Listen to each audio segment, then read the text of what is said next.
Let me take you through a quick visualization, okay? All right. Flat on your back. Late at night. You feel the earth supporting you beneath yourself. Clear sky. You're looking up and you're seeing all the stars, all the light, all the life. Time just starts slowly and slowly dwindling away. Everything that you've been through, everything that you've had, everything that has been up to this point seems to vanish. You start melting into a dream-like state. And little by little, bro, you begin to realize that that's the dream. That's what we're all looking for. That moment of peace, that moment of clarity. To understand that everything we want, everything that we need, maybe we already have. Look up at the stars, be inspired, and never forget that the dream within a dream is the life that we're living, the experience. Feel yourself here, feel yourself now, and enjoy the ride.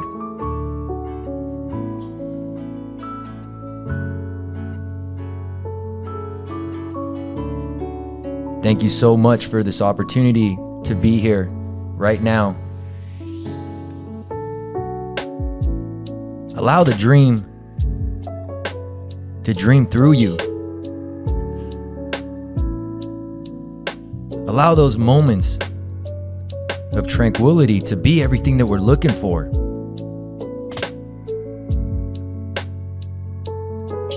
And don't ever let the errors of life interfere with the dream of life. Ladies and gentlemen, put your feet on the ground. Look around and see just the beauty that surrounds us all. In the simplest of things.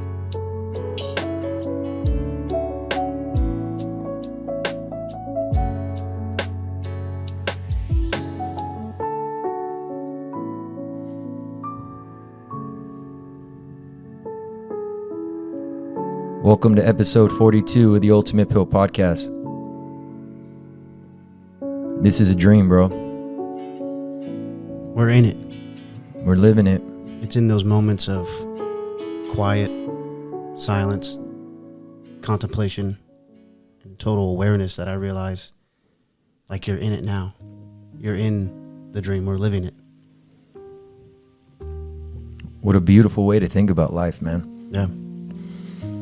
We wanted to come at it a little bit different today, and we're just both really in a peaceful place. You know, like it's really fun to be high level motivation at times and real inspirational and go getting, and I mean, we're hard charging men, right? Yeah. But man, the gentle warrior is the type of person that I really aspire to be, man. You know, there's no reservations in me telling every single person I see that I love them, man. There's no reservations in me because it just feels so good, bro, when I do that. And, you know, like I feel like it's when you like tell someone you love them and they say, I love you back, like, and there's not that romantic love. I really feel like that's our spirits talking to each other. Mm-hmm. Well, I know it's probably hard for some people to hear that and reciprocate it, because I go back to Lewis on this. He talked about the golden rule, which is treat others as you wish to be treated. And in Christianity, it's love thy neighbor as you love thyself. And his whole point to that was, we think that's such an external rule, but the first predicate of that rule is actually internal. Love thy neighbor as thy love thyself. It's inward first. And his whole thing was, we got to figure out how to love ourselves first before we can love others. And so I think sometimes people have a natural negative stiff arm to hearing, hey, I love you. Because to even think about responding to that kind of built down deep in there is that baggage of like, well, I don't know if I love myself. Which is really cool because you bringing that up, like that's the whole point of our podcast, of The Ultimate Pill, is to lead you inward, to take that journey, to help you, because we're on it too. We're not anybody's prophet. We're not anybody's yogi. We're doing it too. We're locked locked arm in arm. Absolutely. And we're trying to figure it out. But that, yeah. I just to kind of share, after we finished recording episode 41, to me, it was really profound when we said this to each other, man. It felt so empowering when we, like Anthony and I were on two different paths, right? But like the way I said it to him, I was like, bro, like we're each on like our own different path. Like I want to be a professional counselor. You're going to be a professional filmmaker, but we're locked arm in arm. Mm-hmm. And you were like, yeah, man, we're on parallel paths. Yeah. And what a cool way to think about all of humanity like that. Like we're all locked arm in arm, man. And we're all on parallel paths. And sometimes like maybe the friction occurs when you start like deviating and creating a path that isn't really true to what you really are. Yeah. And you start living, you almost start living a nightmare. Yeah. You know? I mean, if you try to step into someone else's path, that's not right. Your body will ultimately reject that. Your mind will, your soul will. You know, I think too is part of that.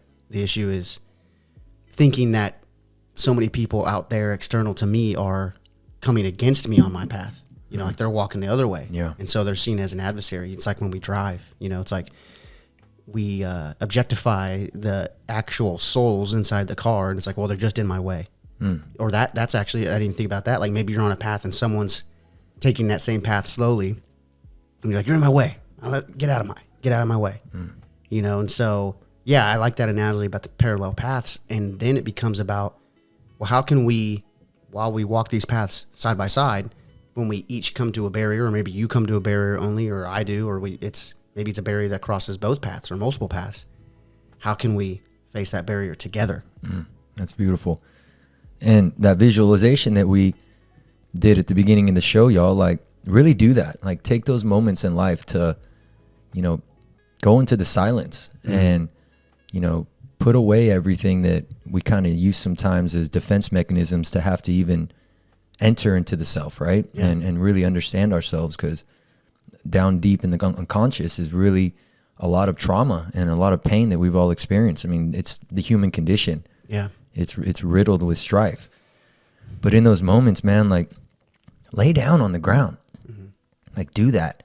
Lay down on the ground, feel the earth supporting you, and then expand out a little bit and like understand that we're on a planet revolving around the sun in a solar system, part of a universe that is part of a multiverse. And then you just expand out, expand out, expand out.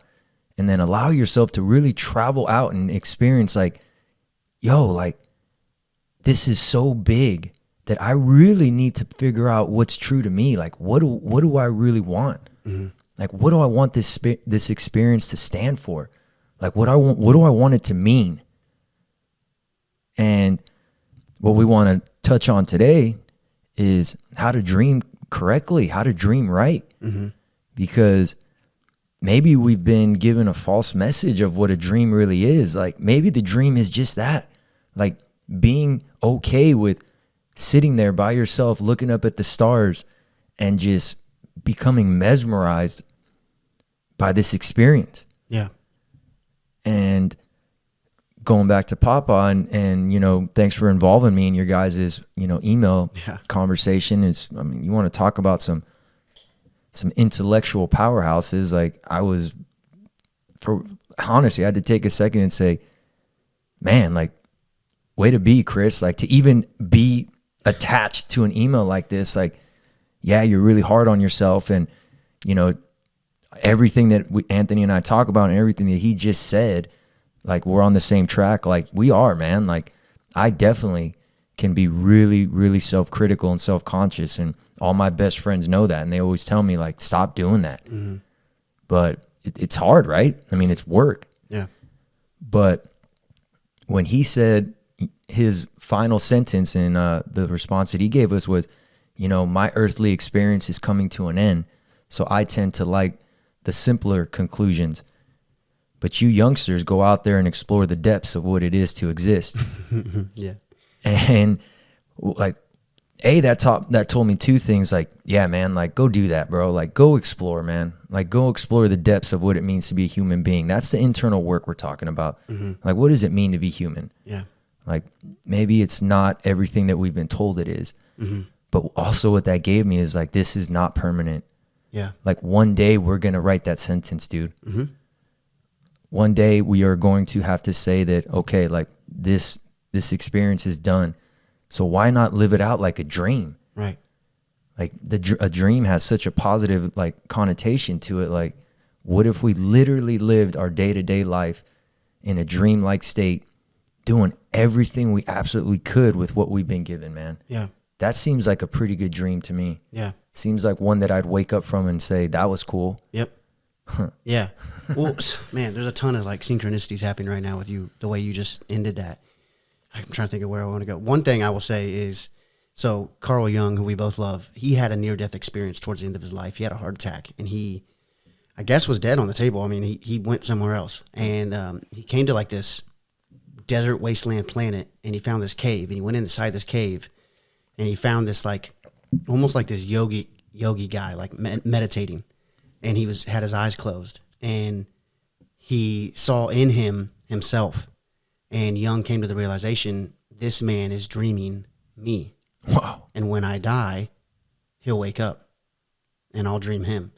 And so that's an actual, like I see that kind of concept reflected a lot in Eastern spirituality and religion, like this idea that, you know, and maybe that's where we get this whole simulation thing, and maybe this world is a test. It's like this world is, to an extent, at least metaphysically, a dream that it will feel like waking up from, I think, when we die. I mean, no one knows, but the more I read and stuff, it's like I'm not afraid of death, and I really do feel like it'll probably be like a waking up almost, because to me it will be an expansion of consciousness, and you'll realize, wow, okay, like hopefully the idea is, and this is what we're getting at, the idea is to be looking back, if we can, to some extent, on the life that we lived and be like, all right, cool, like you know what, I might have done this and that wrong, or said this and that wrong, but I dreamed as much as I could out of that dream, you know, like. Dude, that's awesome, man. Yeah. And then one thing too, like if we were there, I just now thought about this because you said in the intro, the dream within a dream. And I think I mentioned this to you before we left after recording 41, but I went back and watched Inception. Oh, you did? Yeah. Cool. And holy crap, man. I don't know. I think people don't want to be challenged intellectually when they watch a movie. So much of Nolan's films kind of, it's hit or miss. Like you're either going to be 50-50 on one side or the other, whether you like them or not. Or maybe you like them, but you're like, I don't understand it. And that was definitely for me for Inception. Like I knew there was something here, but when I was younger, when it first came out, I couldn't comprehend it. But watching it back this time, bro, like it is layered so deep with so many profound philosophical like lines that are like, oh, that's human existence, bro. Like, but one scene that recalled to mind when we talked about coming up with dreams was, have you seen Inception? No. Okay. Tell me about it. Okay, bro. Well, ultimately it's a heist movie, and DiCaprio's character, he's got a gang, a team, and what they do is they go in and steal people's thoughts and ideas from their dreams. They're able to use this serum that makes you unconscious, go to sleep. And inside the dream, there's this whole, like you have to have an architect who builds the dream, and then the subject who you're trying to steal their thoughts, it's called extraction. Uh-huh. They fill in the framework of the architect's design with their unconscious. So they'll have unconscious projections of people. Like it'll be a city populated with people, but the people are just projections of the subject's unconscious. And the idea is to, as quickest time as possible, steal the idea. And usually like what they'll do is like imagine a safe. So the architect will build a safe room, and the subject's unconscious will fill that safe with secrets they don't want stolen. So that's how like they get to it. But inception is the opposite of that. Instead of stealing an idea, it's planting an idea on someone's subconscious mind. And that's way harder. The whole movie's about like how that's damn near impossible. And so anyway, they agree to take on this job where they're going to have to incept an idea in this business adversary of this guy. And he's forming his team, and they have to get a chemist, what they call a chemist. There's an architect, a chemist. There's the forger who like will play different characters inside the person's dream. And DiCaprio's character is like the director. And in that, there has been a lot written on how that film is like metaphoric for an actual filmmaking. Like DiCaprio's character even looks like Chris Nolan, and he plays the director. And you have to find a writer and an actors, and it's almost like the dream is film, like film is dream, you know. But anyway, there's a scene I think you'll like. He's trying to find this chemist, and he finds this guy in New Mombasa or something like that. But this chemist has created this serum that will last for like hours, and it's really deep. He talks about how it puts you into the depths, and like where, because the whole point is like people have done dream within dreams, but DiCaprio's like, hey, for this Inception, we're gonna have to do a dream within a dream within a dream. We're gonna have to go 3 layers deep. My gosh. And everyone's like, dude, it's impossible. There's not a serum strong enough. So they find this chemist, and he's like, show me how powerful it is. And he goes into this room, and there's 12 people, just locals, hooked up to this serum, and they're dreaming. And first of all, he's amazed. He's like, the fact that you can have 12 people sharing the same dream, because up to this point in the movie, there's only been like 3 or 4 people able to do that with one serum. And then he said, how long does it last? And he said, sometimes they'll come here and dream for 8 hours, sometimes 10, 12. And DiCaprio's character is like, they want to come dream for 12 hours. And this old man appears out of nowhere, and he's like, no, they come here to live. Their waking life has become the dream. And the dream has become the reality. And who are you to tell them any different? Chew on that one real quick, y'all. Yeah, bro. But that movie is, yeah. Chew on that one real quick. What a profound experience we're about to have today. This is going to be incredible. Episode 42, The Ultimate Pill. And we're talking dreams, but just to segue right off of what you just said there, like, what if the actual life experience that we have becomes a dream? Yeah. And becomes something that we ourselves are just massively enjoying. Yeah. And in that realm and in that point, it's almost like a lucid dream. Because lucid dreaming is just being conscious of dreaming. Yes. And therefore you have a little bit more control. And I like this because the past 3 episodes we've been, dancing around the idea of myth and storytelling and imagination, and how there seems to be some kind of co-creative ability to that. So like we have some type of co-creative responsibility for the reality we see. We've said this on the show before, but like as a man is, so he sees. There is something there that we keep hinting at. And I like how you said that it might be that you mentioned earlier that it might be we've kind of been given the wrong programming to think about reality. And this is something I came to recently, was so often we're taught to see well. Right. So this is the materialistic, physicalistic approach, scientific approach, if that's what you want to call it. But like we're very like sight driven. Like the eyes are the primary sense organ, and you need to see the truth. You need to see the story for what it is. You need to see well, like as if we could, like everything that we can see is the ground of being. And one thing we've been touching on lately is that, hey, wait a minute, it is actually, if you think about it, let's take the scientific approach. Science is telling us that, well, we actually really can't see all there is to reality. Okay, so I know that sight isn't the end all be all. And so I was reading this guy who's I really don't know what he is. I'm just getting onto this author, but he said something and said instead of seeing well, we should dream well. We should learn to dream well, and that's going to involve way more of the imagination, way more of a vision. We talked about vision in the last episode. So I don't know, that might be a jumping off point. Like instead of focusing on, well, I've got to see down, I feel like we're so heavy on, let me see the truth of the matter. Like let's get down to the nitty gritty, Well, as you were talking there, I started thinking about what Freud said, and he said, a dream is an unconscious answer to a conscious problem. So it really does involve delving ever so deeper into true self-knowledge and understanding of, what's really occurring. And, you mentioned lucid dream. I had one last night, and Nice. I can't wait to tell you about it right now, audience, because I felt pure terror. That can happen. Pure, like I remember feeling so scared, and the terror, I'm going to use that word, came from I was in, and I don't even remember the context of it. I just remember the feeling that I was getting, and ultimately, I was requiring something to actually provide joy to my actual experience. Like I needed something outside myself to enjoy the dream or the experience or the existence that I was living. It was terrifying because I really started to think like, oh my gosh, do I need something? Why do I always need something? Yeah. And I woke up and honestly didn't even think about I think I was so afraid that I didn't think about it. And it came back to me as I was mowing the grass today and was like, holy smokes, man. Like the experience itself is the dream. Like that is a dream living through you. And that was your unconscious telling you like, hey man, you don't need externals to be at peace internally. Yeah. And you don't need any of those things that you think you really need. Yeah. Like be grateful for what you have and where you are and all your entire life experience. And then at that point, just enjoy the ride, man. It was terrifying, dude.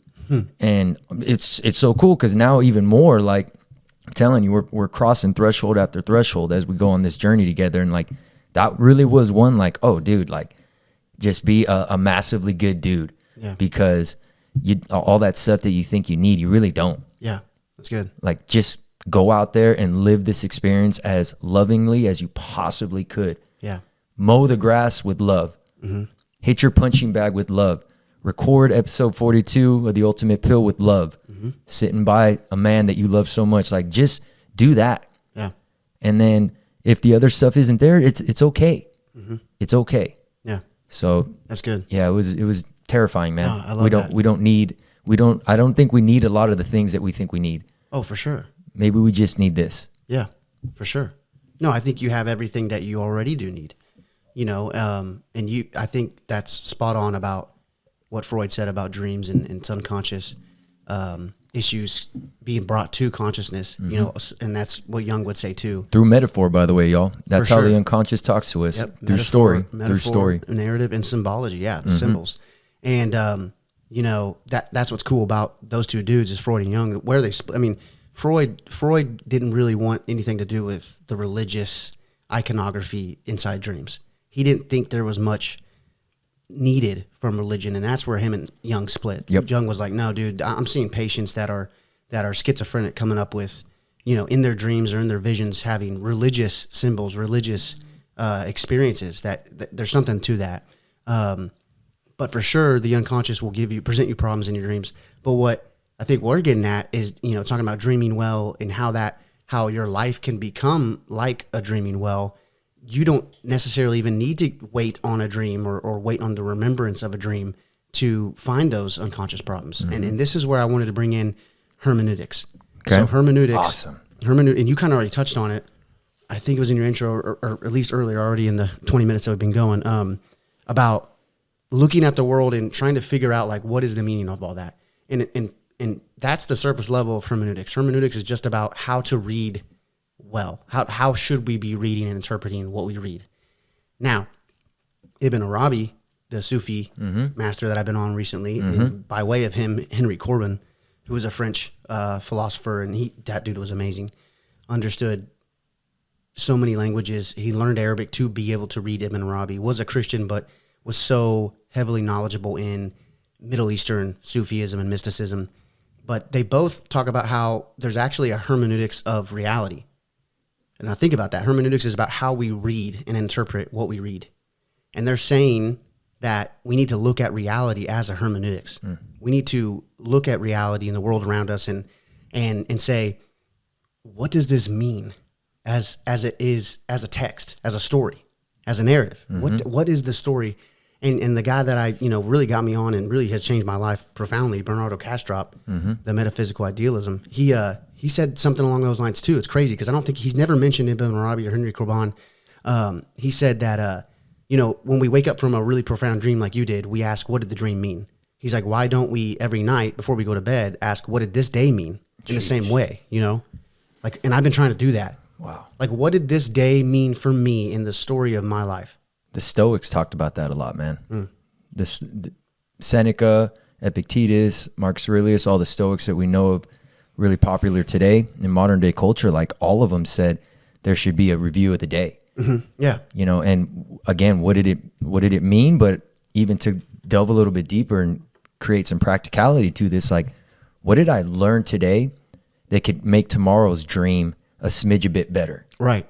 Like, to me, life is learning. Yeah.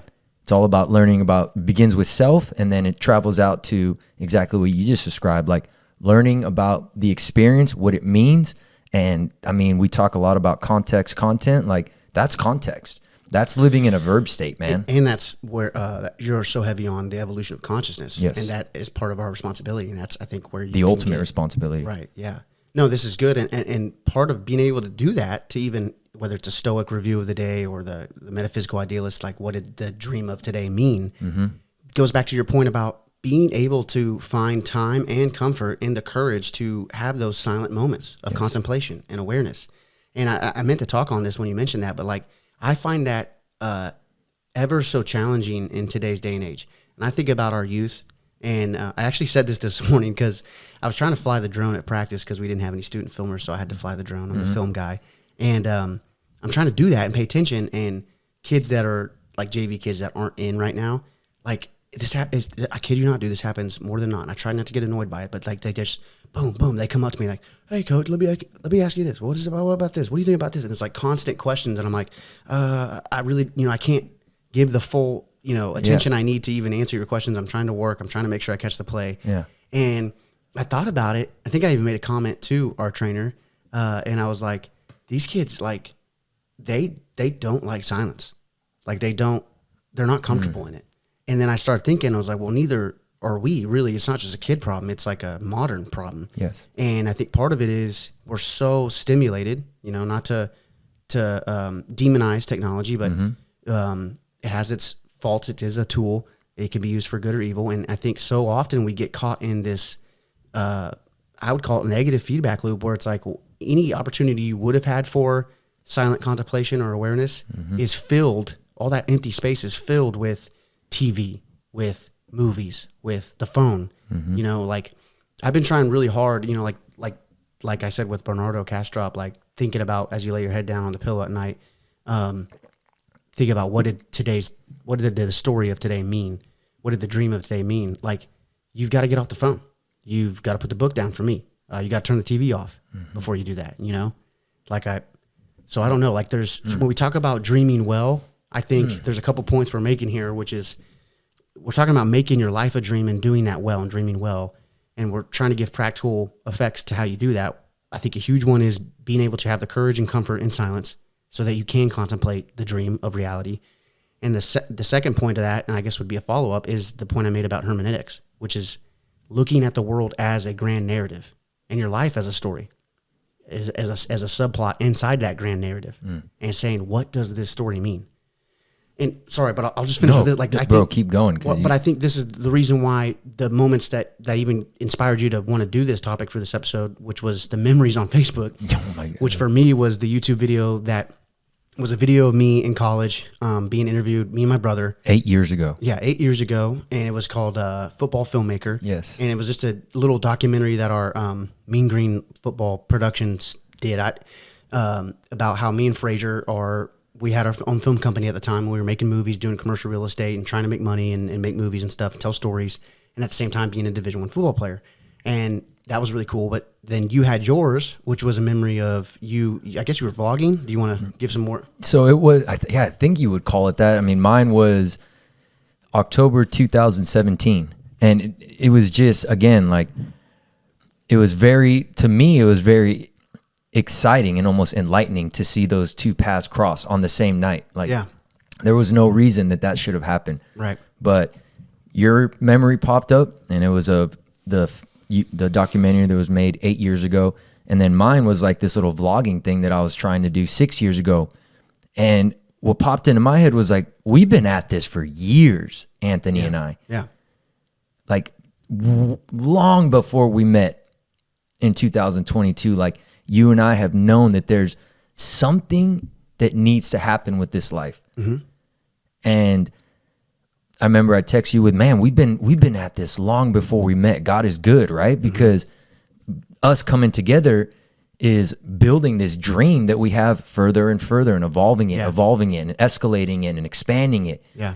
But I mean, ladies and gentlemen, like, and then the big one that I took from it was like, don't ever stop following your dreams, because next thing you know, you'll look back years from now and be excited and grateful for how far you've come. Mm-hmm. Like, I'm looking at that little vlog thing I did. Chloe was maybe 2 or 3. She's all running around. Mm-hmm. I got my first pickup Ford Ranger in the front yard. Mm-hmm. You know, got first place in the Army 10-miler that year. Like, it was just an awesome thing.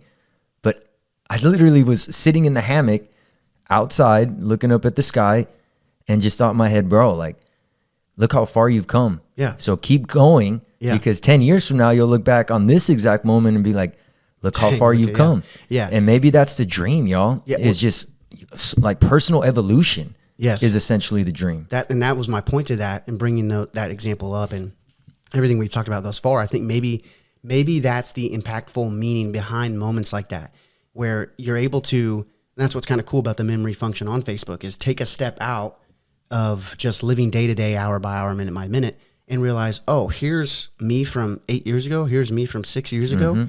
Okay, who was I then? Because in a lot of ways we are different people, but then you're able to also see what's still consistent. And you take a step out and you're able to kind of, it's like being able to, not the whole book, right? Because we can't hold our whole life, but if our lives are books, you're able to, instead of just reading page to page, you're able to stop reading, take a step back, and look at the journey from chapters 0 through, for me, 29. Like you cracking the journals that you talked about last week. Right. Yes. So I think in those moments when we're able to kind of take a step back from the book, instead of reading page to page, and look at, hey, what are the chapters that we've covered so far? What was the overarching narrative? Where is this going? Like that's what we're talking about when we talk about hermeneutics of life. It's like, okay, we don't know how the book's going to end. We're right smack dab in the middle of it. But we can take a step back and say, because any good writer, which God is a great, phenomenal writer, he's the best. Any good writer, like they always tell you, they told us in writing school and film school, like the end is always in the beginning. Like there can't be like red herrings. So like one of the biggest red herrings is like if there's a rifle in scene 2, it better be getting shot in act 2. You can't, I've heard, you've told me that before. Yeah. So like you can start to see the patterns of the story that is your life when we take those steps back. And I think that's what's so cool about those moments and why it was so impactful for us. Yeah, it was huge. And all that, everything we were saying right there, we were talking a little bit about just being okay with not always being stimulated, being okay with introspecting and really delving deep into ourselves and understanding why we think the way we think, believe the way we believe, speak the way we speak. But ultimately, I think that really boils down to an idea that I find a lot of meaning in and a lot of inspiration in, is delayed over instant gratification. Like in those moments, right? Like seeing you 8 years ago, seeing me 6 years ago, grinding, hustling, like doing the work. Yeah. Right. Because we're doing the work. Yeah. So all this stuff we're talking about, like dreaming and all that, like you better be doing the work too. Right. Because if you're not doing the work, it's a delusion. It's a fantasy. It's a fantasy. So we got to be doing the work. But when you look at something like that, you're like, oh, bro, like that's what it's all about. It's about delaying the gratification and not having to instantly be rewarded, because maybe that's something that's holding a lot of us back. Is like, I want it right now. Right. And if we're thinking big here, if we got visions, if we really do have high level dreams that we're pursuing with our life, like we got to be okay with understanding that it's not going to happen right away. And I believe maybe that's why humility and patience is so imperative to anyone who's really on the pursuit of something special. Yeah, for sure. Well, and I was going to make this point. That's a really good point about humility and patience. I think those things become a lot easier in pertinence to pursuing a dream, and delayed gratification becomes a lot easier to pursuing a dream when the dream is true to you and your nature, your fundamental nature, and what you really want out of life and not what you think you want. And the reason why I'm saying that is because I kind of touched on it before we start recording, but I'll go deeper here. Watching back that video of that memory from 8 years ago, I realized I'm still pursuing what I've always pursued. I'm still staying true to who I am. Mm-hmm. And here's the thing with the film stuff. It seems silly and so outlandish to a lot of people in my life. It always has. And I used to let that really bother me. It's like, why can't you see the dream for what I see it for? You know, in a lot of ways, this show still is even that for some people in our lives. Mm-hmm. But I don't get frustrated by that anymore because, like, it's my dream. I was born with this, bro. Like, I literally tell you, I've told you this before. Like, Frazier and I were making movies in second grade. Like, we saw Lord of the Rings and we saw Star Wars, and kudos to Frazier. Frazier was the first one that, like, brought out the home camcorder, found it, and stole it from my mom or something, and it was like, hey, bro, like, all our friends are coming over for a birthday party. We're making Star Wars Jr. It was a trilogy, and it's absolute crap, but it was so much fun to make. But yeah, bro, like, we've been, where did that come from? I don't know. Like, it's inherent in my nature to want to do that, to create in that form, in that media. And the point of that is that it's not a straight line. Like, there's been times when I'm not doing anything and it really bothers me, or there have been times when I've thought maybe it's not for me, you know, and I harkening back to the journals that I went back and looked through. That was part of it. It was like me writing to God, because that's the format I use. Is like a lot of my journaling is Dear God. It's like a letter to God. And it's almost like a prayer. That's cool. Earmark that one, y'all. Yeah. What a powerful journaling exercise right there. Earmark that. Yeah. Dear God. And then just, because now you're really talking to your source, yourself. For sure. And it's like a form of prayer in the written word. But a lot of it was like begging God, like, dude, this is what I want to do. I feel like you put this on my heart, but I'm not getting anywhere. At the time I was like freelancing, so things were like really rough. Like, I didn't have any consistent income, and I was like living at home still. And I was like, show me a sign. Like, is this what I'm supposed to be doing? Is this like, give me something else. Give me something else to like that I can be passionate about, to show me that, okay, this is not what I'm meant to be doing. Like, if I'm in the wrong path, like, so many of my journal entries were that. Like, if I'm on the wrong path pursuing this whole film dream, show me, please. And I've never been shown to this day. Like, in fact, I even, like, getting into coaching, which it's whole situation. Like, the whole idea of that was to coach and teach, was to eventually just teach and still be able to do film on the side. But I fell so in love with coaching. And so, especially in the early first couple of years of coaching, I kind of put film on the back burner. I kind of abandoned it. And instead of being okay with that, instead of like rediscovering, you know, because we get it. Like, sometimes dreams change. Like, sometimes you are pursuing the wrong thing. I was very, very conscious of that. But instead of that being what was revealed to me, it ate at me, dude. It ate at me, and it still does. It's like, no, like, you're still supposed to be doing it. You're still like, I don't know how to explain it other than it's like a drawing. It's a drawing out of me. It's like a pulling me. So, I mean, and thank you so much for sharing that, y'all. That was powerful. But seriously, earmark that, everybody. Like, if you want to do I'm going to give it a shot for sure. Yeah. If you want to do a really powerful journaling activity to find out more of your own truth and what you really are as this person, then do that. And I think that what's cool, man, is that really that almost puts you in like it's almost like a third person. I kind of view it as, you know, you're talking in the third person. It's almost like you're talking to yourself without even knowing that you're talking to yourself. Right. But for me, I always knew that I wanted to be an inspiring person, but I never knew how to do that.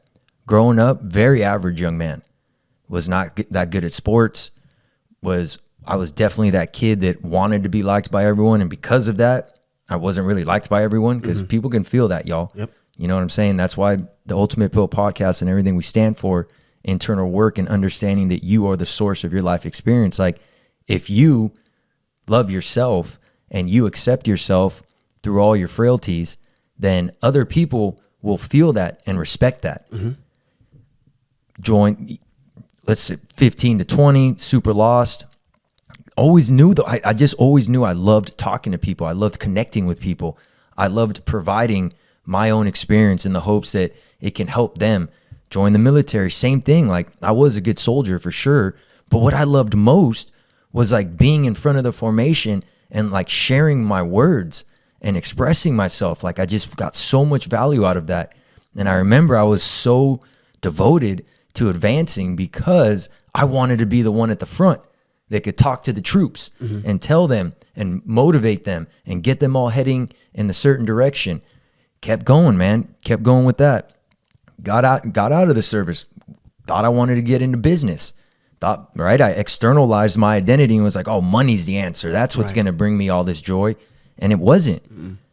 And then started substitute teaching. And I was like, man, this is kind of cool. Like, I'm at the front now, you know. They're kind of listening to me when you're a substitute. Hey, shout out to all the substitutes out there.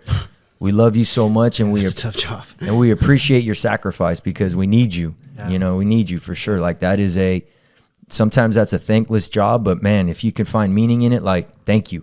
I mean that. If there's any substitute teachers or someone considering substituting, like, do it because, you know, the world needs you for sure. And then was doing the teaching and coaching thing. And I still knew, I was like, okay, I love the mind. I love psychology. I love understanding why we think the way we think and the power of positive thinking and all these things. So I was like, I'm going to do what's called an LSSP. So, licensed school counseling profession. No, see, I'm always going back to counseling. LSSP. What does that stand for again? Either way, it's the LSSP in a educational setting is like someone that tests students for special education services. And I just saw the word psychology.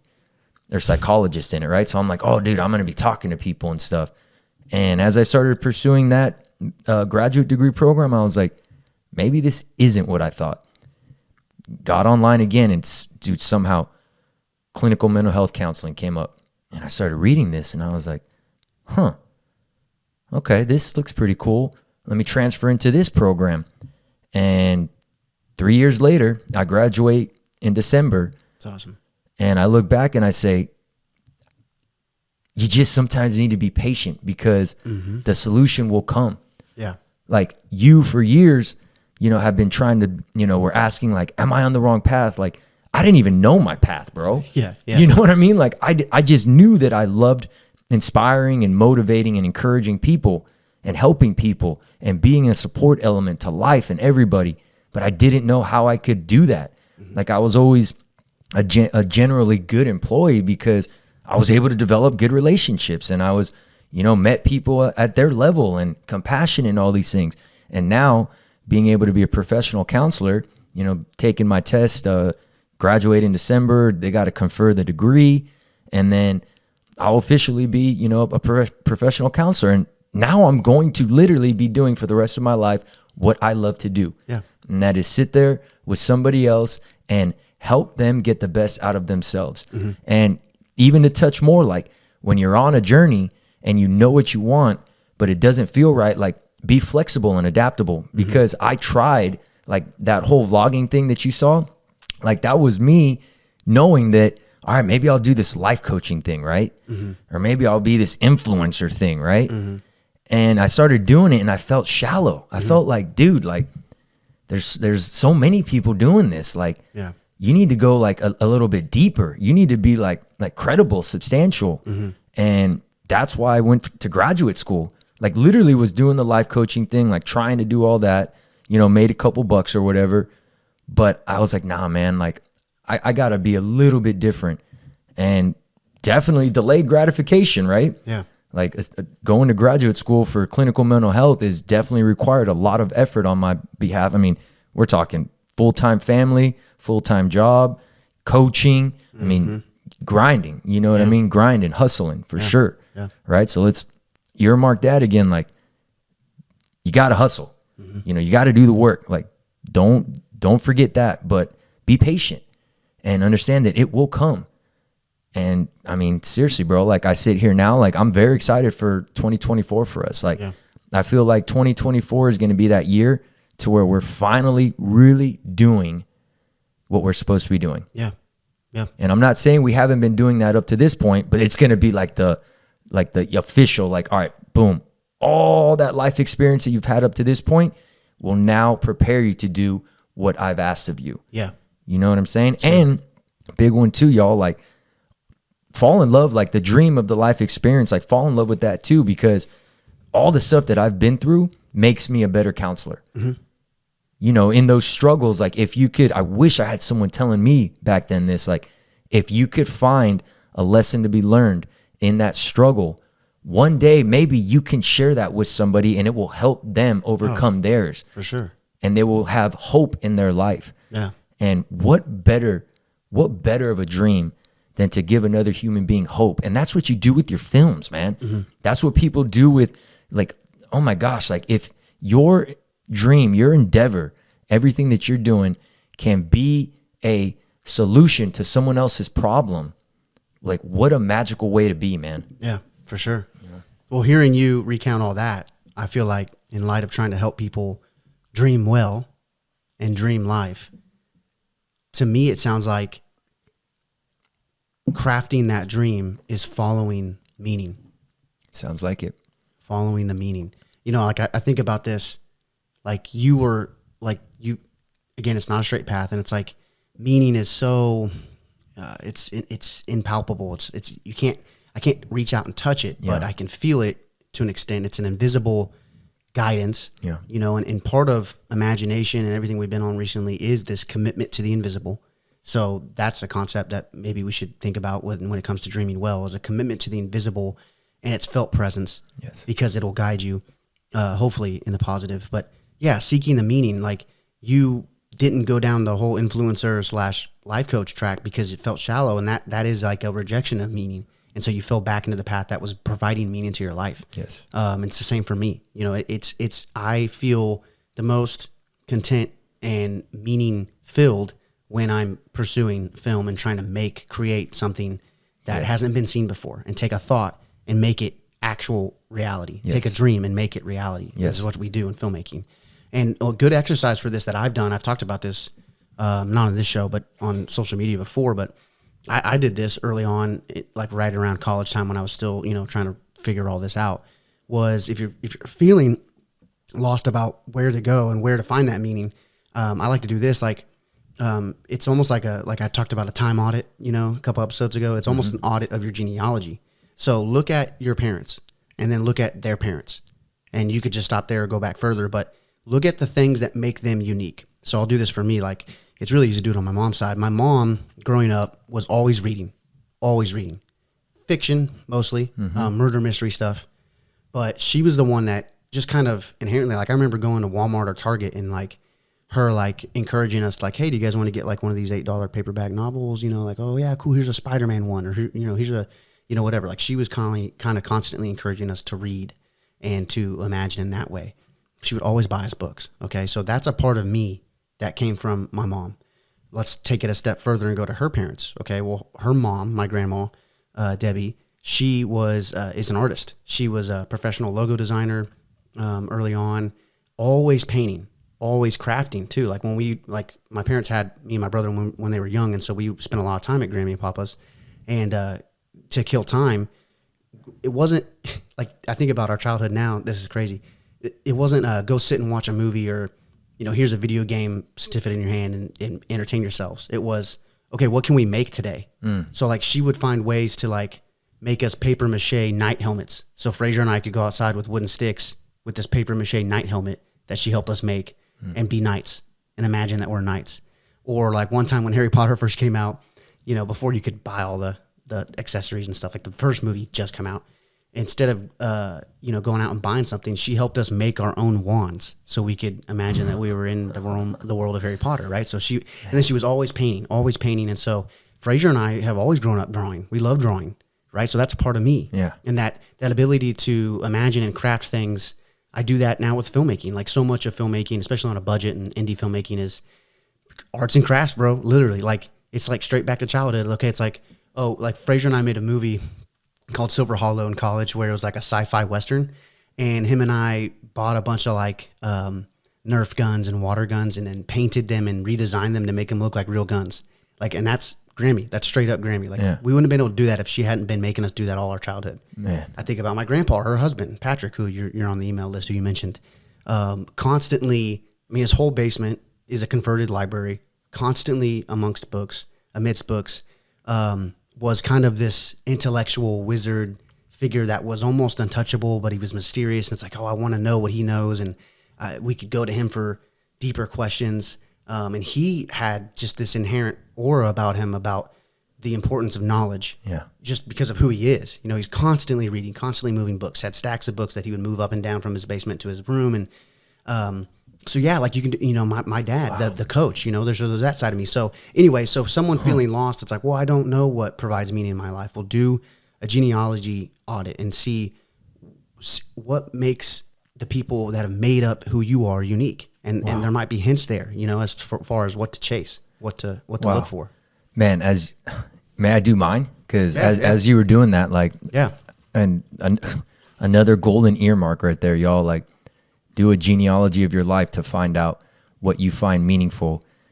And for me, man, I landed on responsibility. Like, I find so much, and thank you for helping me understand that. Like, I find so much value in responsibility. Like, even as a very flawed human being, like, I genuinely find gratitude in always hitting my responsibilities. Like, even like just yesterday, I don't know how someone asked, I think, okay, that's when it was. It was at Kylie's housewarming party. Mm-hmm. And people were kind of like, wow, like, this is pretty cool. Like, you know, talking to Colleen, like, this is pretty cool how, you know, you and Chris have been able to do this. Like, how'd you guys do this? And she told me, she's like, honestly, my response was, we just do what we need to do. And I could genuinely say that Colleen is a very responsible person. Like, I could 100% rely on her. So if I'm looking like lateral right now in my own life, like, my wife is a very responsible person, you know, has her own business. The way she was able to find meaning in the business she has was really inspiring. Like, it would have been about 7 years ago, she started her organizing and cleaning business, and it's doing well now. She's got her employees and all that. But what's really cool is she would always say that it is very hard work, but I find so much value in knowing that someone's coming home to a clean house. And dude, like, what an amazing way to look at it. And that like motivated her to the point to where it's at now. Yeah. And then I take a step back and I'm looking at my mom and dad. Like, my mom for 36 years commuted an hour and a half each way. Dude. I thought my drive was bad. Wrap that 36 years she drove from Torrance, California to Pasadena or Alhambra, California. About an hour and a half in SoCal traffic. Like, heavy, bro. You're talking like heavy traffic. But she did it all the time. And I don't really remember too much complaining. You know what I mean? Yeah. Hitting her responsibilities. My dad, just hard-nosed hustler, man. He, out of high school, no college, no nothing. He got into real estate, ended up creating a pretty substantial real estate empire, call it what you will, in Torrance. Did really well with that, sold off the business, got into stocks, you know, did his money there, like all that good stuff. My only critique at times is I'm thinking maybe money was too much of the identity, you know, and thankfully he is completely transcended and he is an awesome, always has been, but super awesome dude now, like sees like the broader picture of things. Yeah, that's cool. But very responsible, right? Then I can go back to both my grandparents, like born in Cuba, you know, in the 50s and 60s. We all know what was happening in Cuba. Communist regime took over. Fidel Castro, Che Guevara, like all these people, right? My grandfather had his own business. My grandmother was a teacher. At one point, they don't call them concentration camps, but they're definitely labor camps. Yeah. And my grandfather had to work in that for quite some time. Took his business. They got to the point to where they were able to apply for whatever, call it what you will, maybe a visa or something like that. Yeah. They left, and I'm speaking about Fado and Angela at this point. Neno and Nana is what we call them. They left Cuba with just the clothes on their back with my mother and my uncle, flew to Spain. From Spain, they went to Florida. I mean, and you're just talking like nothing, completely building from the ground up. Takes a lot of responsibility to do that. For sure. I mean, resilience, right? Perseverance, right? Delayed gratification, right? My grandfather saw a dream in his head, and that probably was providing my family a life that they can find joy in. Yeah. And he was able to accomplish that. But the crazy story about him leaving Cuba, man, is literally his clothes. And then he had a watch and a ring. And the government literally said, oh, no, you can only take one of those. And he said, well, I'm definitely keeping my ring, because it was his wedding ring. Mm-hmm. And he took off his watch and he says, but where I'm going, I don't need to tell time. Handed the government his watch, got on the plane. Same thing on my other, the Roberto and Anna. So my other side, again, just had to emigrate from Cuba, built a life in America. So doing my whole genealogy and that whole exercise, man, I think I find a lot of meaning in life in fulfilling my responsibilities. Yeah. And if you could find a very powerful responsibility that allows you to wake up every day inspired and motivated to go out there and do all you can, then to me, that's my dream. Yeah. It doesn't matter the content. Yeah. Right? The context for me is, hey, today, whatever I'm dealt with, you better face it in the best way possible and be a responsible leader. Kind of ironic how responsible leadership is MOP1 of conscious-based performance, right? Ironic, yeah. Well, one thing I feel like, too, you just hearing that from you, you missed, too, that I think I see very prevalent in you is the desire to provide opportunity for others. Because so much of what your grandparents were doing and even your parents had to have been motivated by providing opportunity for others and the future, like for posterity's sake. Yeah. And you definitely do that, bro. I think that's what counseling is. Yeah. Counseling is providing an opportunity for someone to experience their life in a healthier way. Yeah. Yep. That's well said, man. Yeah. Thanks, cool, bro. That was powerful. Yeah. Thank you. Yeah. So, I mean, that exercise right there, like you have it way more figured out now but for anybody that's lost, or doesn't know where to even start to begin to dream and bring that dream into reality, in the vision that you have for your life, right there, bro, you can find hints. You can find hints. And that is what I mean. That's a literal example of, we've talked about this a lot. It's not a happy accident that you're here right now, if you're listening to this, living in this moment. And you can definitely get the sense of that when you look at, okay, what did it take for my grandparents and then my parents and for me, that story. And that's literally a story. That's what I'm getting at, is the hermeneutics of life and your life. What does it mean, that Grandma Debbie liked to paint and really didn't do anything other than that was a hobby of hers, but maybe it was to inspire the creative act of art in me and Fraser or my sisters even. They like that stuff too. So you can start to begin to see hey, there's a reason why I'm here. There's a reason why I like the things I like. And there's a story to that. And where do I fit? Where do I fit into that story? And you can definitely get there by looking at your genealogy. And then I wanted to say this too about the hermeneutics of life and your life. I annotate when I read. I think you do too. Mm-hmm. And part of Jordan Peterson, he said he doesn't, but he likes to dog ear or put a sticky note. And Papa Pat always told us when we read that was bad. You shouldn't dog ear books. He was always about he always personified his books. He was always don't hurt the books. And he always personified his trees too. He loved his trees. He was don't hurt the trees. Fraser and I, when we were little, would be whacking trees with, sticks, acting like they were goblins or whatever. And he'd be hey, don't hurt my trees. So it's just funny. But I have picked that up, and it's he was always don't highlight, don't use pen, use pencil. So in case someone else would ever use it, they could erase it if they wanted to. But don't dog ear and don't put sticky notes. Don't hurt the book. But anyway, Peterson was if you do annotate, you should annotate things, sentences, words, paragraphs even, that pop out to you as meaningful. And that's what I do. It's sometimes I don't even know why I'm annotating it. It's I don't know. There's something there.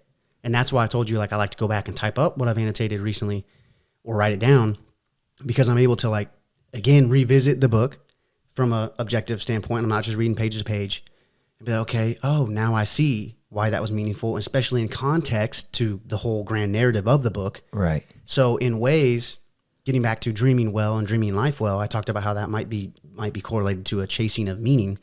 Well, another thing you could say to that is annotate the story of your life, annotate the story of the world around you, earmark or underline or note things that are meaningful to you.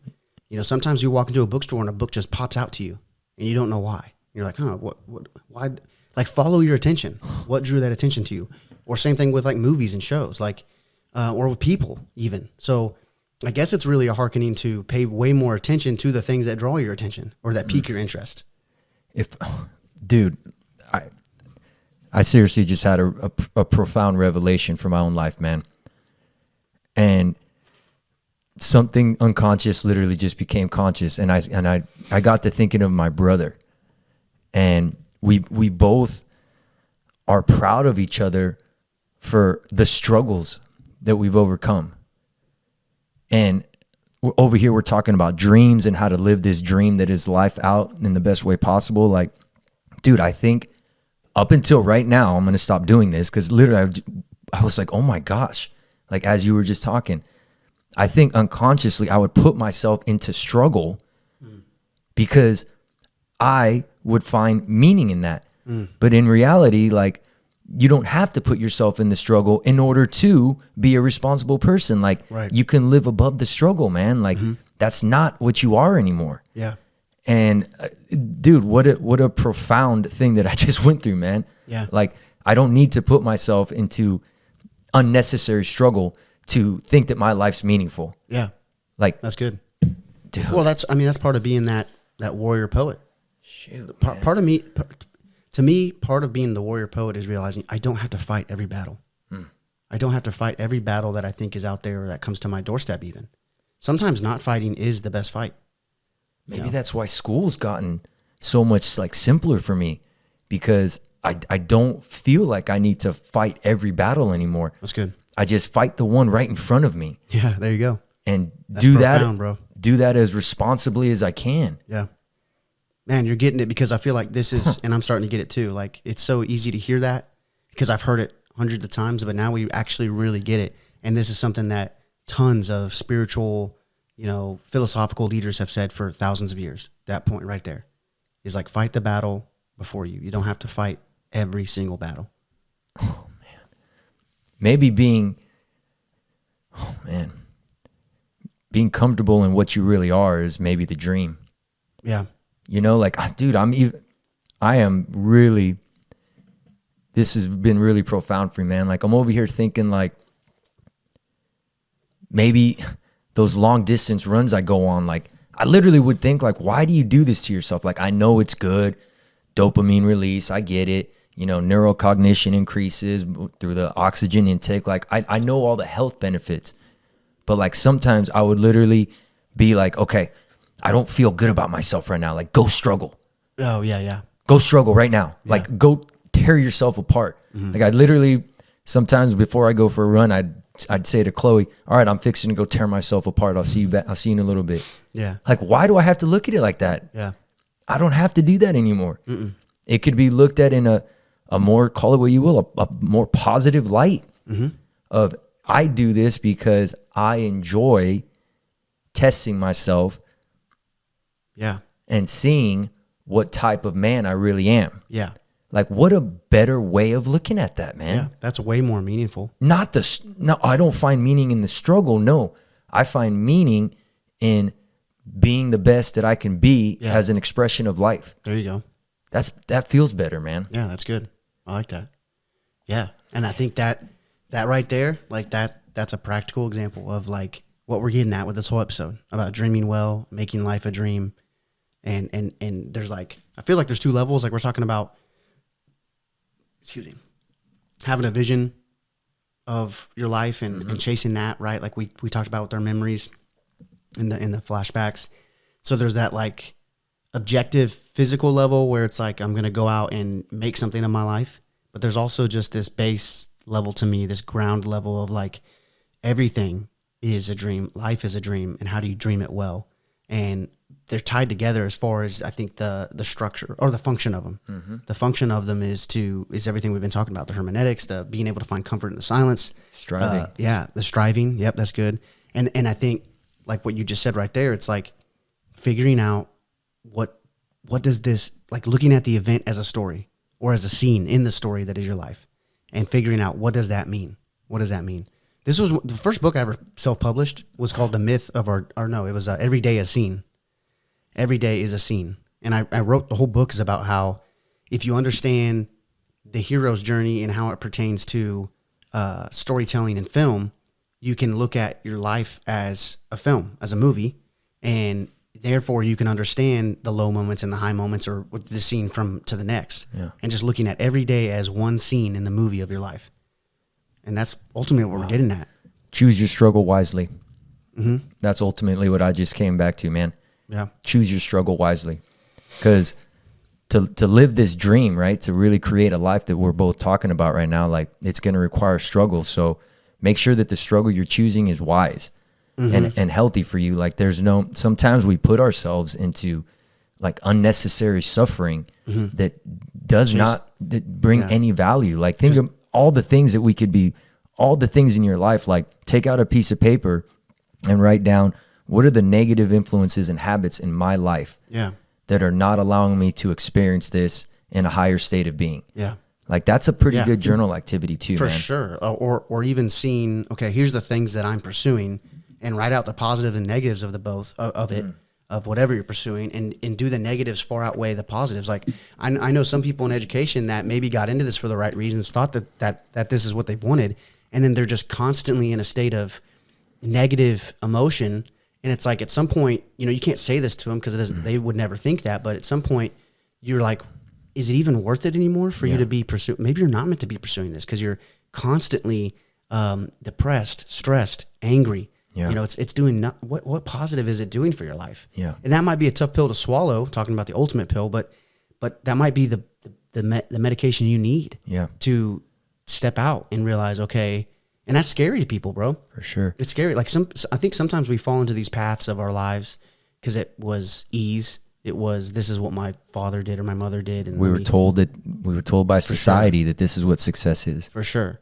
And you have this itching idea at the back of your head that's not been verbalized, it's not been made conscious, but that you should be doing something else, or maybe, or we justify stifling that by saying, well, that's just a dream.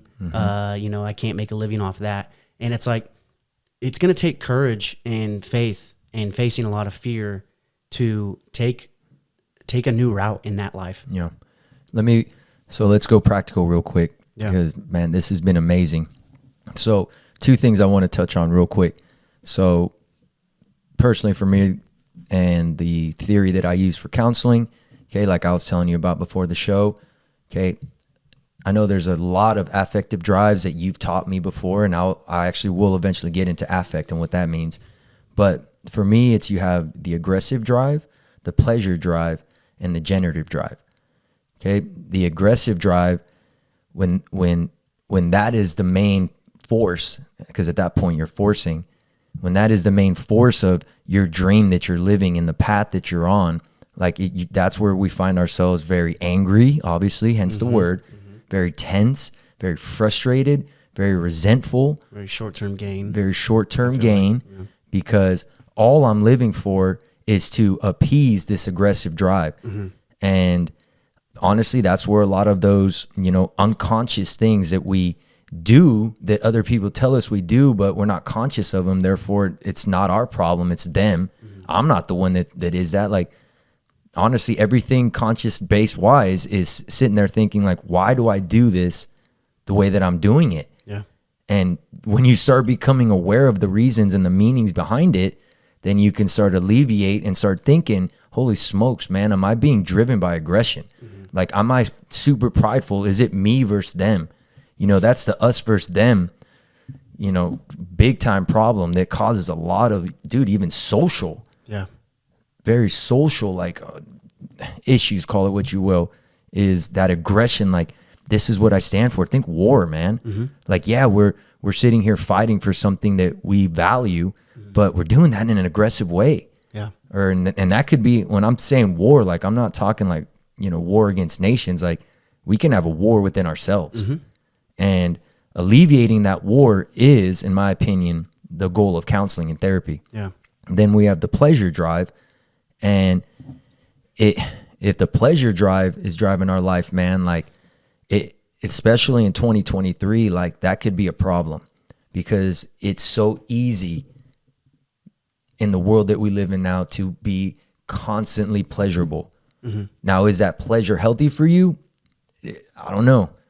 Maybe not. Like for me, when I'm talking to someone and I'm talking pleasure drive, it's typically unhealthy behaviors and strivings that are not supporting the agency and gratitude of that person's life. Yeah. But the one that I think we're describing on episode 42 of The Ultimate Pill is the generative drive. Mm-hmm. Exactly what you just said. You used the metaphor of looking at life every day as a film, mm-hmm. and each day is its own scene. Like, I love the vision of a sculptor. And imagine if you considered the context of your life to be like you are chipping away and just developing this beautiful sculpt, like statue of David was Michelangelo, right? Mm-hmm. Okay. What did you tell me real quick? Didn't he stare at the block for like 6 months or something? I was just going to go there because you're behind. Yes. So there's a story that I think it was a patron or a prince came to Tuscany or wherever he was at in Italy, and came to Michelangelo's patron and was like, bro, you got to go talk to Michelangelo. There's something seriously wrong with him. He's not working. He said, what's wrong with him? What's going on? Well, every time I come to his studio, he's just staring at this blank block, and he's been doing it for months. And so he's like, all right, I'll go talk to him. So he goes and talks to Michelangelo, and he's like, bro, what are you doing? He found him staring at this blank block. He's got his tools in hand, but he's not touched the stone. He's not touched the block. And he tells him, the short term of the story is, he tells him, I make the statue, I make the art first in my head before I ever strike the hammer. And then it was like months later, that was the David statue. So Michelangelo. That is the vision that we're referring to. That's the imagination, the creative imaginative vision of the art that is your life. So maybe the dream of life, and maybe to dream well, means that you truly understand what you really are, and from that pursue external goals that provide satisfaction, fulfillment, and meaning. Yeah. It's first figuring out how you need to start chipping away. Yeah. Or for you, how you need to create the storyboard. Like, it has to be done first, because through the generative drive and the law of assumption, which I love so much, like when you assume the feeling of the wish fulfilled, I like to believe that you are presented with opportunities to make that a reality. Yeah. But we first need to know why we're going there. And even more importantly, man, we need to make sure that it's true to what we really are. Mm-hmm. Yes. And not what someone told us. Yes. Or what we have been said that this is what success looks like. Like, no, a dream doesn't have to be this magnificent thing that everyone idolizes. Mm-hmm. The dream could be just living your life in the best way possible. Yeah. Yeah. That's so good. Yeah. I think it starts inward, using the Michelangelo in the blank block. It starts inward and knowing who you are. Like, if Michelangelo was sculpting just because he thought that's what it would make his father happy, he probably would have never created any of the art that we remember him for. So it's about figuring out who you are and chasing that meaning, right? And looking at the hermeneutics of your life. And then, where I'm so heavy on, at least right now, is the visionary, imaginative part of that. To be able to look at a blank stone and imagine every single hammer strike and stroke, and then creating that statue before it's ever actually created is literally, dude, that is the realm of the imagination. And the realm of the imagination is mapped out in dreams. Like to envision too. God, envision. To envision the statue of your life, using that metaphor, is going to require, that's a dream. That is a dream. So that there, right there is dreaming your reality. But then, like we've said, then you put in the work. Then you put in that outward work, and that is the generative drive that you were talking about. That's good. Generative drive. And I don't know, I just feel like I want to provide some practicality before we close out 42. And I've been reading a lot on affect, feeling, and emotion, and what they relate. And I'm just going to share this in the hopes that if you're out there and you've stuck around with us and you're like, dude, you know what? Like, let me start living a life that's a dream within a dream, right? And the first thing, again, I'm a very emotionally based guy. Like I truly believe that the experience of life is through the emotion. So the first one is affect, right? Like that is something that literally just manifests within ourselves, depending on some whatever external condition. That could be anger, that could be fear, that could be love, that could be something, but something out there has forced something within you and it has given you a sensation. Okay, affect. So when you think affect, like that is something out there did something to you. Effect, right, is I did something to that, which made something in them, right? Okay.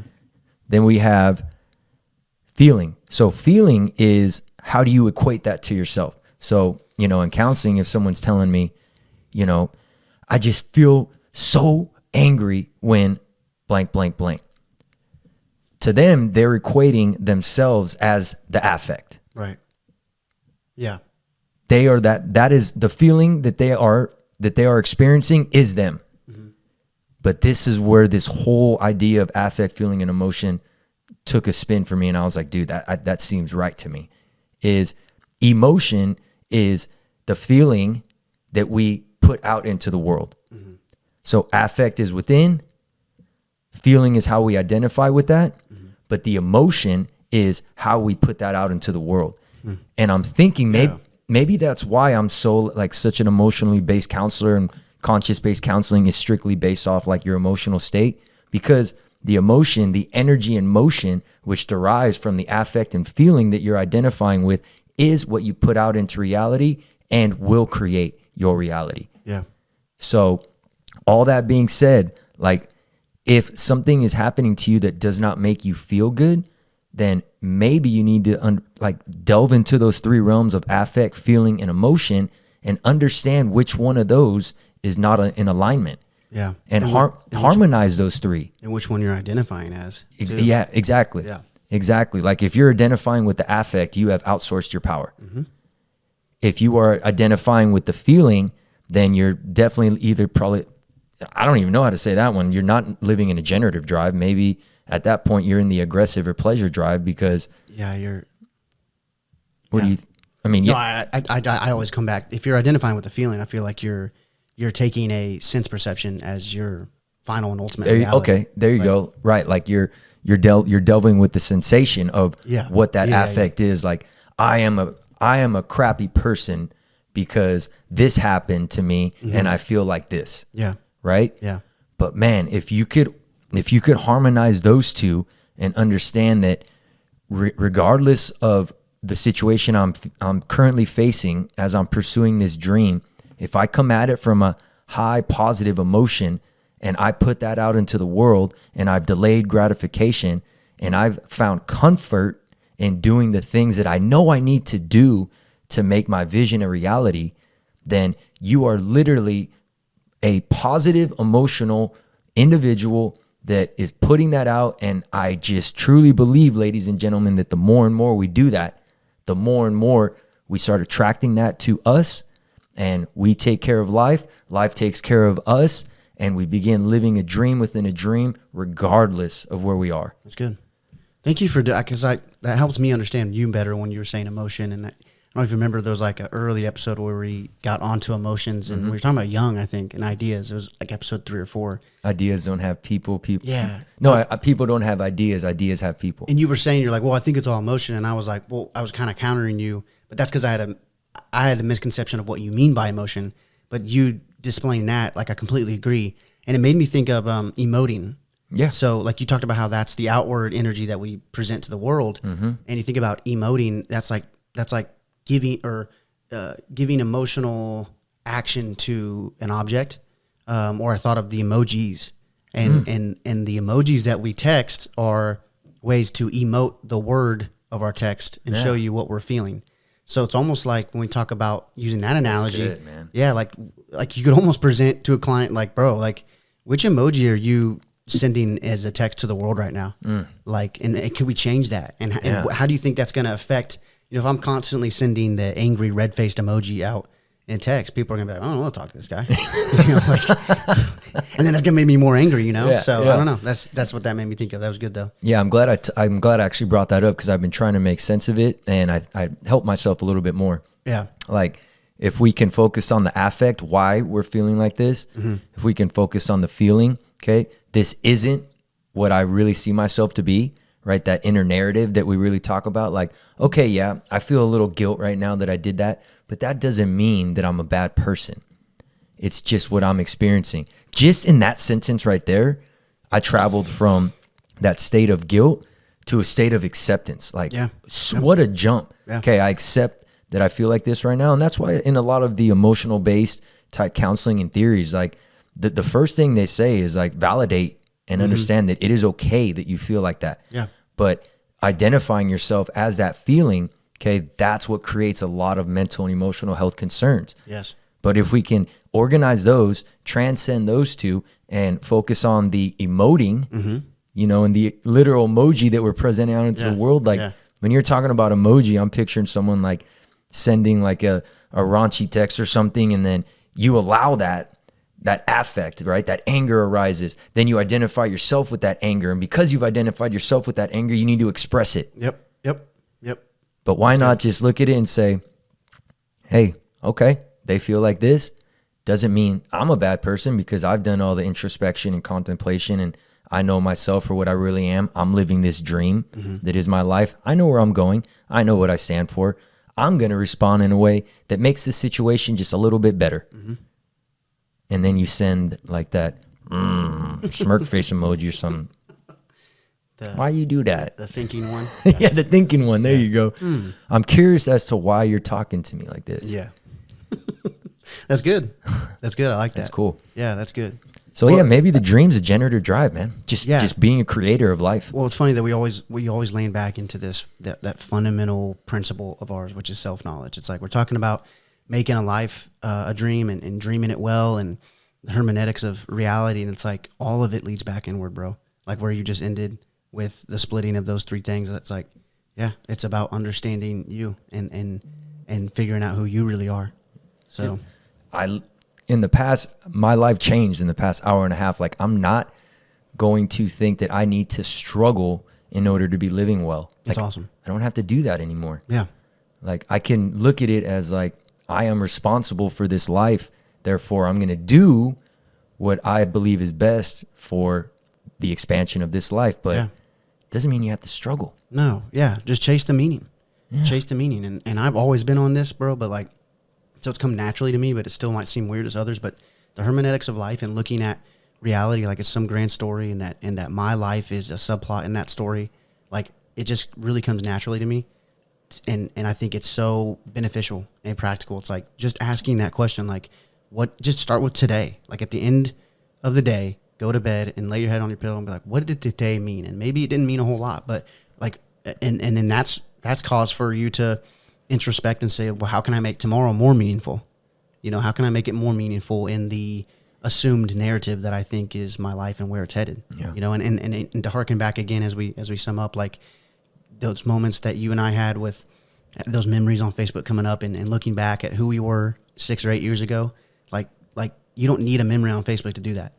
Yeah. You don't need journals to look through to do that.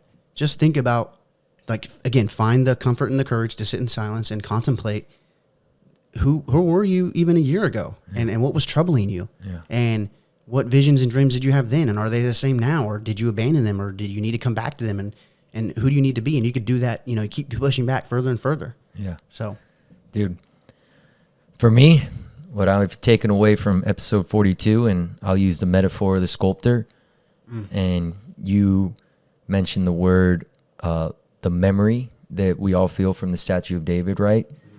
Is maybe the dream of life is to really sculpt something that inspires, encourages, and provides hope to others around you. Yeah. Because everything that we're going to build as we exist will not be able to come along with us. Mm-hmm. It's going to have to stay right here. But what will live forever is the memory that others have. So maybe the dream of life is sculpt something very meaningfully of this experience. And hopefully, once we're all said and done, it's something that provides hope for humanity. Yep. I think that's a great analogy. So get out there and sculpt yourself, man. One chip at a time. Are you gonna chip and accidentally make a mistake? For sure. Mm-hmm. But that doesn't mean that you put the rod down and the hammer and... Well, I want to say the best artists find ways to make the mistake part of the art. So find a way to get it in there.